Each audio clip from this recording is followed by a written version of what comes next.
सिगां नेशनेल बर' ख्रिस्टान काउन्सिलनिफ्राय गोजोननाय होयो। आं एनबिसिसिनि प्रेसिडेन्ट रेभारेन्ड डक्टर अर्जुन बसुमतारी आरो आंजों लोगोसे दङ एनबिसिसिनि गाहाय नेहाथारि अपुर्ब नार्जारी। इउनाइटेड ख्रिस्टान फराम बिटिआरआव बिधान सभा बिसायख'थियाव इउपिपिएलखौ हेफाजाब होनो सिगांबोनायखौ मिथिनो मोननाय जादों। खायसेफ्रा साननो हागौ बे इउनाइटेड ख्रिस्टान फरामाव एनबिसिसिआ बाहागो दं एबा एनबिसिसिआव इउनाइटेड ख्रिस्टान फरामा लोब्बा दं, मानोना बियो गासैबो ख्रिस्टानफोरनि जानानै गोजौनि आयदानि सायाव प्रेस रिलिज होदों।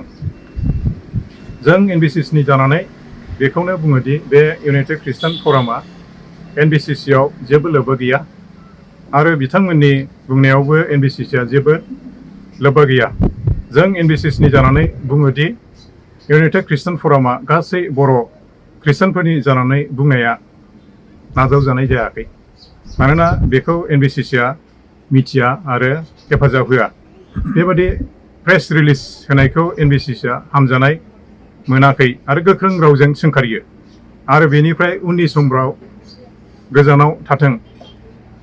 थांनाय 26 बोसोरनि सिगां एनबिसिसिआ गासै मेनलैंड गिर्जाफोरजों दाजानाय मोनसे इन्टारडिनोमिनेशनेल आमब्रेला अर्गानाइजेशन आरो बियो सिगांनिफ्रायबो रावबो मोनसेल' राजनैतिक हान्जाखौ सापर्ट होबोफेराखै, नाथाय गेजेरनि जानानै गासैबोनि थाखाय आर'ज खालामदों जाहाथे जोंनि जायगायाव गोजोन थासारि आरो जौगाथाया सफैयो।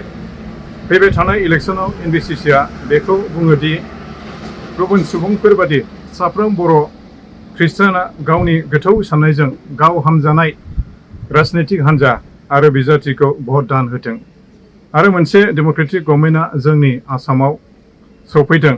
बेजों आसाम आरो बिटिसिनि गासै नोगोरारिफोरजों लोगोसे बर' ख्रिस्टानफ्राबो समान जौगाथाय आरो रैखाथिखौ मोननो हाथों। गोजौनि गोनांथार आयदानि थाखाय एनबिसिसिनि जानानै जेरै सिगांनिफ्रायबो आर'ज खालामनाय बादि फैबाय थानाय इलेक्सननि थाखाय आर'ज खालामनो थाखाय खावलायहरबाय। गोजोन्थों।